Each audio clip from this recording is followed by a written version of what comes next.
Now, part 2 to what if Deku was a mercenary is I'm making it before I get part 1 of what if Deku was a mercenary, but at that time I didn't have the title.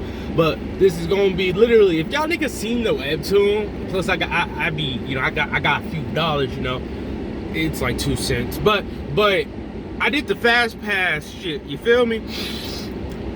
It was amazing. Oh, I'm just gonna throw it. This nigga make it weave. But anyways, we pretty much left off with your boy Deku.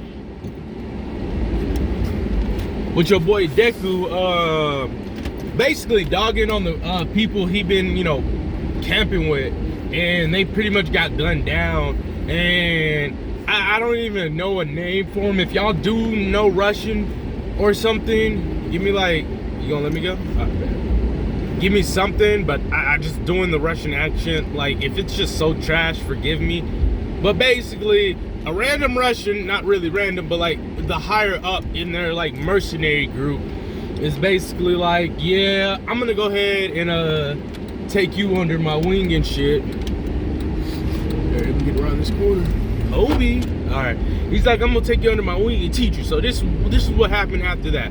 So he's like, my friend, it seems like your skills, and I might not do it all the time, but it's kind of funny. So, oh God, I'm dying. Oh, I'm so sorry. I should cut that out, but that requires effort. But basically, he's like, my friend, it seems like your skills are very impressive. You're better than most kids your age. If I may ask, what is your quirk? I don't know. He'd be like, what is your quirk? He's like, quirk? Oh yeah, I don't have one. And he's like, how good is your Japanese? Because that's most, no, how good is your English? Deku asks this dude or whatever, right? And he's like, are you saying there's something wrong with my English? Simply, the reason I'm asking is because we can speak in Russian. And they proceed to speak in Russian fluently. Deku's kind of like he's not like, you know, y'all can call me racist, fuck y'all. But you know how like when Mexicans just come from where they're at, and they're been here for maybe a year or two, and they speak just enough English. Okay, so imagine that as a point of reference, and then imagine fluent. He's somewhere on the like middle end. He's like, your Russian's very good, my boy, but I have no problem speaking. Oh, what you doing?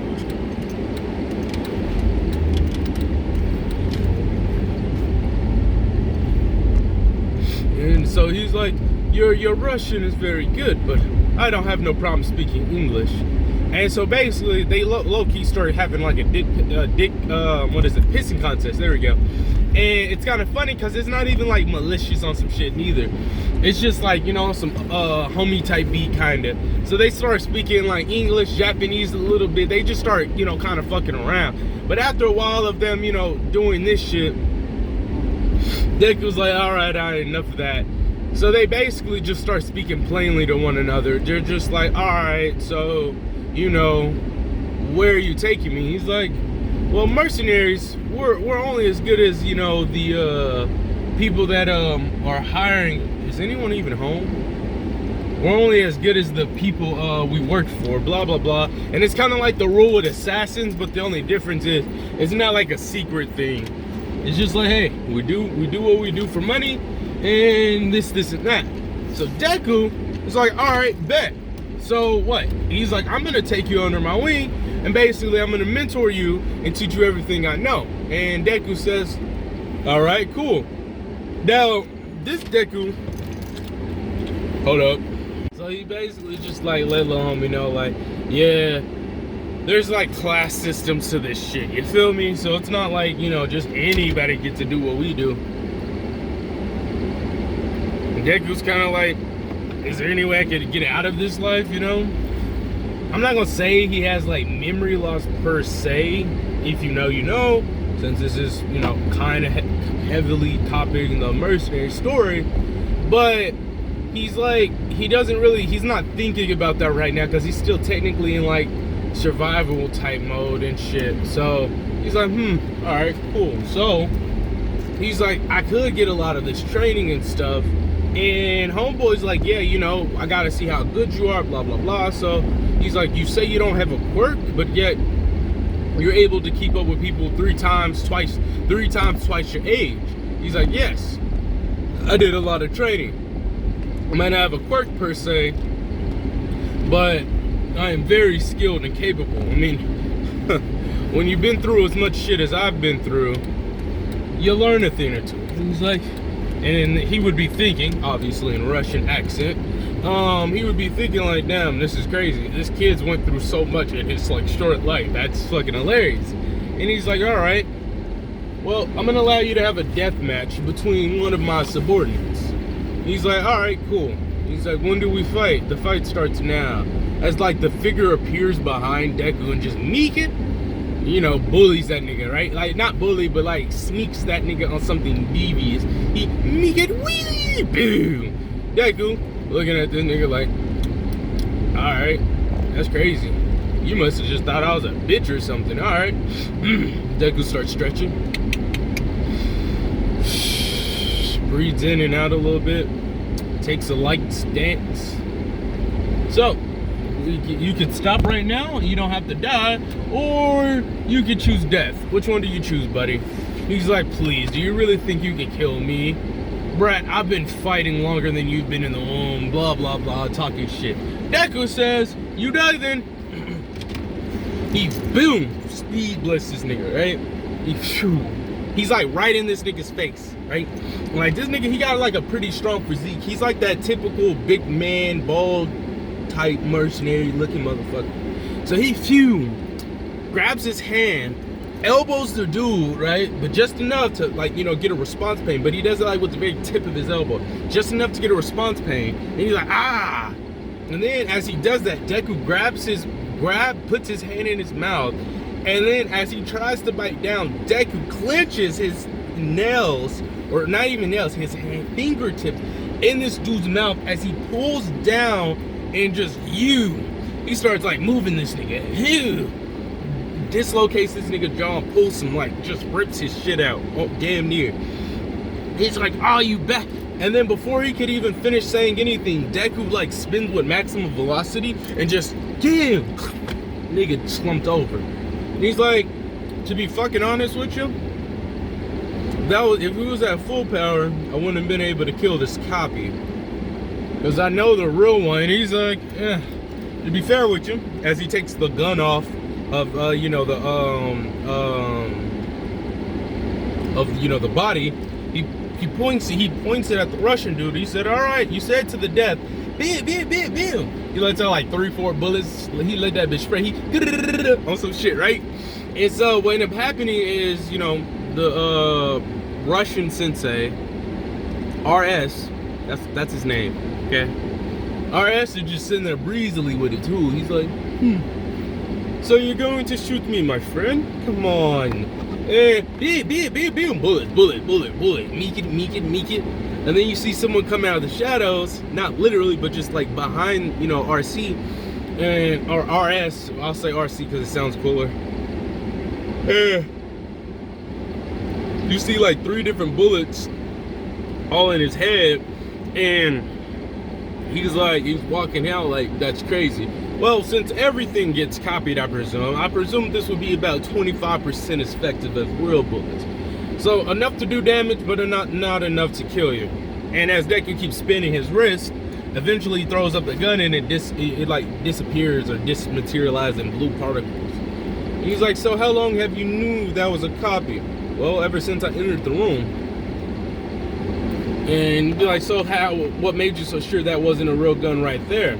If you really wanted to kill me, he starts pointing to 2 other people.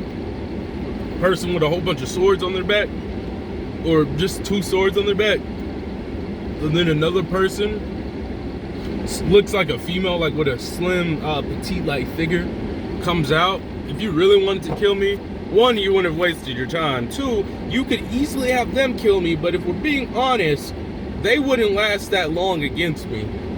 I wouldn't come out to fight Scathe if it was a 1v1. Well, no. I would probably be having, you know, some favorable outcome if it was a 1v1, but definitely fighting these 2, it would I'll probably come out unscathed, maybe losing a limb or two. Most likely I would lose a limb and an eye at worst case scenario. The Russian dude's like, best case scenario? We don't have to worry about that one for right now. He's like, what about my friend here that you've rearranged his face and added a few more holes to? That would be its own entirety, because I don't know, fighting him at 80%, I would easily be able to win, but not without some bruises and scratches. What if you fought them all at once, my friend? I don't know. If he takes too much damage, I would easily be able to get rid of him, so it would still go back to being a 1v2. So if you're able to take care of them, how much do you think you'd be able to take care of me then? That? I'd probably have to go all out just to be able to hold standing with you.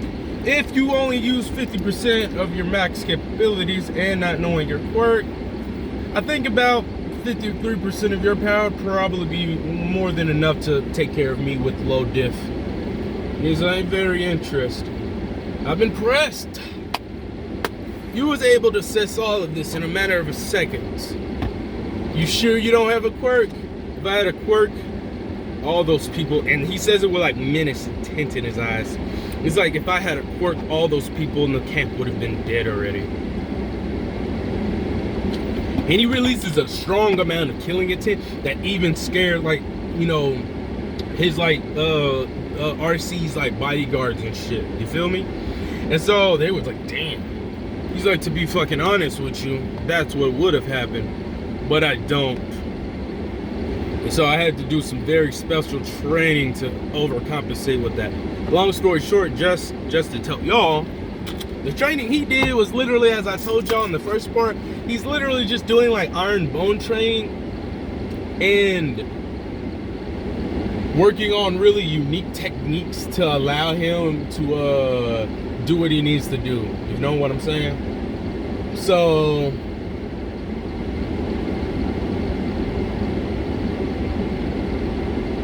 hold up, I'm saying this car go ahead. And so basically it allows him to do different techniques and do different things. And it also allows him to enhance his physical abilities. It's basically chi, like I always use. But I earnestly believe in the world of my hero, basically most people's normal chi or life force capabilities, not life force to the point where it's draining your supply, but your excess amount of chi, I believe that quirks take the replacement of that. This is why I typically always use this or use this as some point of reference. But he doesn't have like a high level proficiency with it, but mixing it with some of his other training and some of his other things, it allows him to be a lot more mature than what he already would have been to begin with. Plus being put in a very life-threatening situation, the closer and closer you get to death is the closer and closer you get to experiencing maximum energy capacities and being closer to the void or the enlightenment realm, whichever one you prefer. Also, it allows you to get even more in tune with yourself and your outer self a lot faster. On top of Deku already having an analytical mind to begin with, and also him being put in a very bad situation, he hasn't even really thought about getting out. He's just thinking about getting better in the situation. So after all this happens, Deku just proceeds to be doing their training, and he's keeping up with their training pretty rapidly, and he's also doing some training on the side. And I'm not gonna lie to you, I have no fucking idea where to keep this story going. Like I got like the ideas, but like I don't even know what really, you know, what we really should be doing from here. So I'll end it off here. Part 2, the what if Deku was a mercenary? Help me. Where should we go with this? Give me some ideas. Give me something to work with.